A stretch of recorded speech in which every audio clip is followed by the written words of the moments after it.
So hello, little group of sisters we are on our goddess journey here. Wow, it's been quite an intense. I think when you spend a week with the shadow, it's like, okay, like the morning I woke up, I've got her in the 23, which is about complexity, and the 51, which is agitation and the shadow. So I'm going to focus more on the 51, I think, today. So for anyone watching the recording, Juno is the third asteroid to be discovered. So we're contemplating her specifically in relation to relationships, and you may have a partner now, or you may, obviously we've all had partners in the past. You may be wanting a partner, or you may be very happy on your own. But Juno can tell us a lot about the inner dynamics of relationship for us.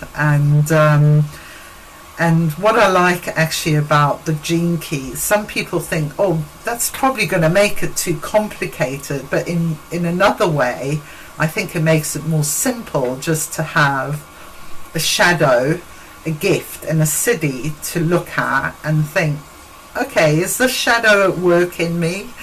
And definitely this week I was like, whoa, yeah, it is actually. So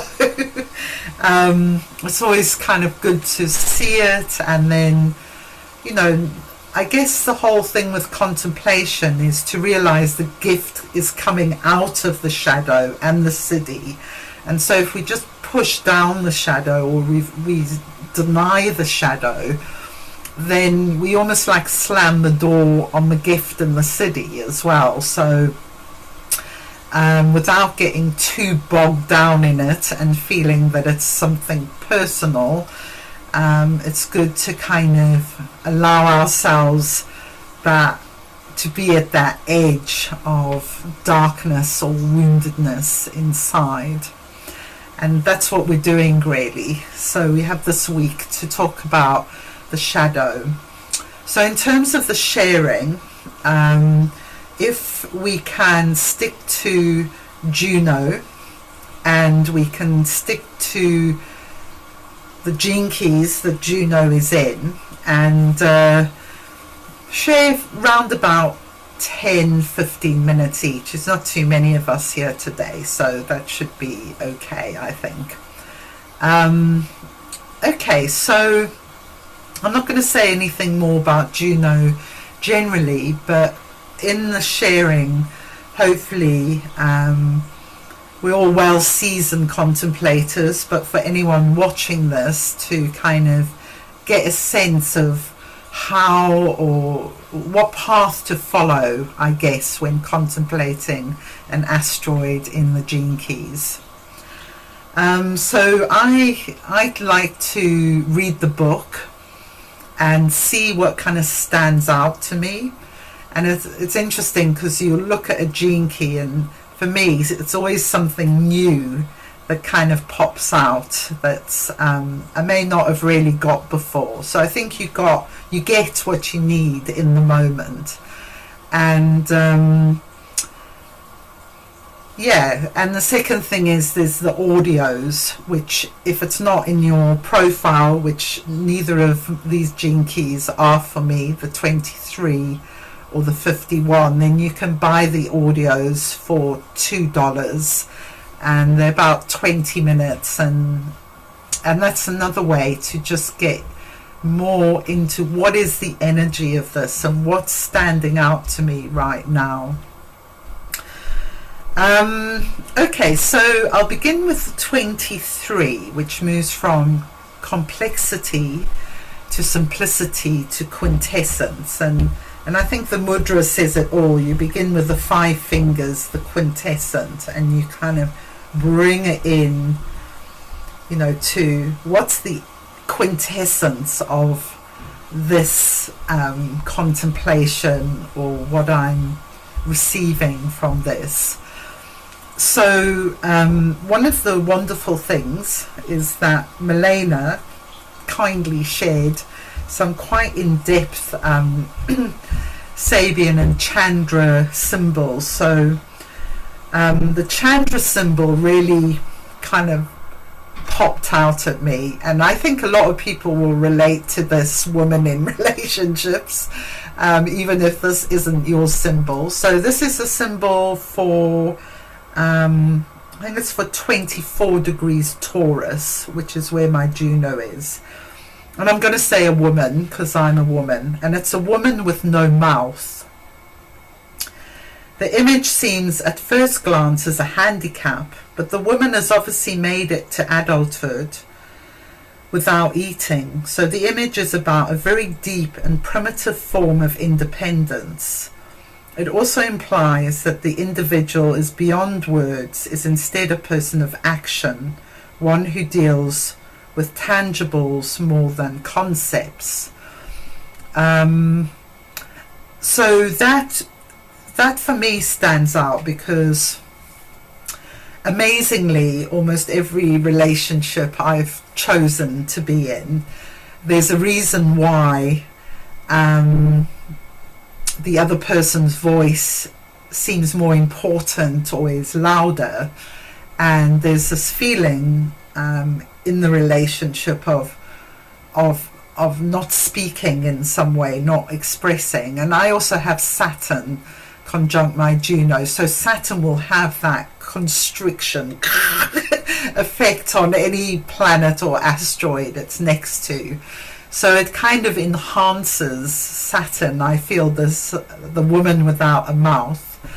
And they're interesting reasons. So I'll just say two of them. My last partner had a lot of health problems. So her issues were always seemingly much bigger than mine, because I was healthy and she wasn't. And then in this relationship, my partner lost his previous partner, and so there's a lot of grief, and grief is quite an overwhelming thing if you're ever living in close proximity with someone who's lost someone very close. It can become all pervasive, so I really have to consciously find my space and my voice in that grieving, and realizing that I've attracted this, so I'm attracting difficult situations where I need to find my own voice,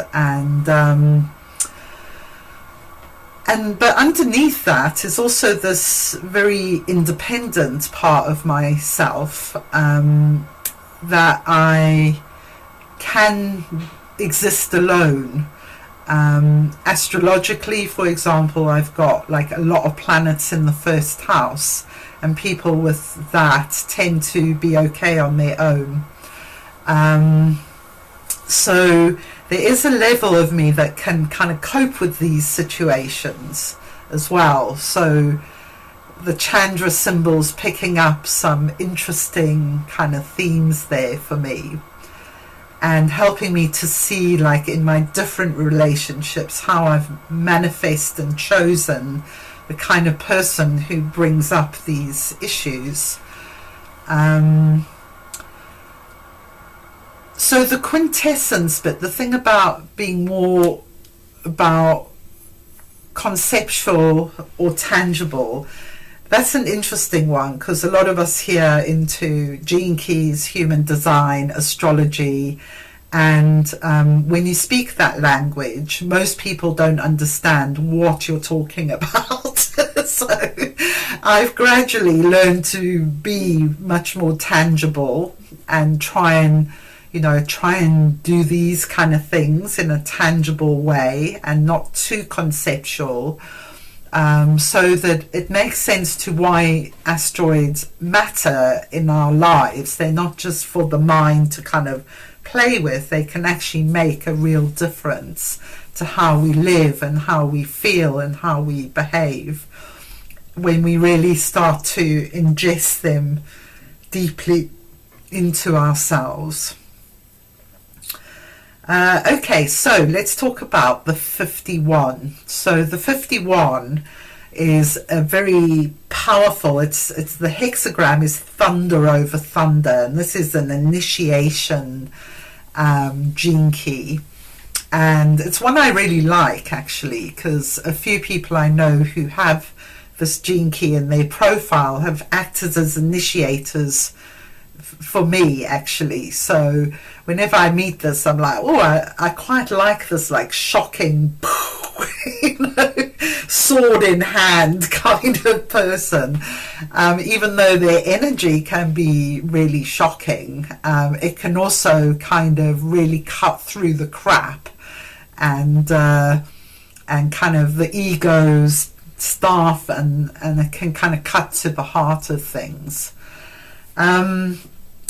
So two things I picked up in the shadow this time that are about relationships. The first is that when you've had shocking events happen to you, you tend to expect them to happen again. And this is so true of me. I have, like, when I get into relationships, I have this fear that something is going to go wrong, you know, that someone else is going to come along, and or I might die, or they might die, or, you know, there's all this kind of stuff like whirling around my head, and it's quite hard to actually control it. And it's this gene key is partnered with the 57, which is the shadow of unease. So Richard talks about these kind of ugly sisters of agitation and unease that hang out together, certainly in my psyche a lot. And so I was thinking, you know, earlier today and through the week of these shocking events that have taken place in my life. So one of the first ones was just after birth, actually, when my parents went on holiday and left me and my brother with some people who were like paid to take care of us, which is a very shocking event for a baby. No matter how nice these people were, the baby knows it's not with its mother, and it's like a very fearful state. And then through my life, when I was 11, something happened that was a very fracturing, shocking thing in my family. And then later on, especially I'd say when I got divorced, and that was like another woman just came into the picture really suddenly, and in a quite a shocking way, and then we had an adopted child, and like 7 years later that broke down as well in a really shocking way.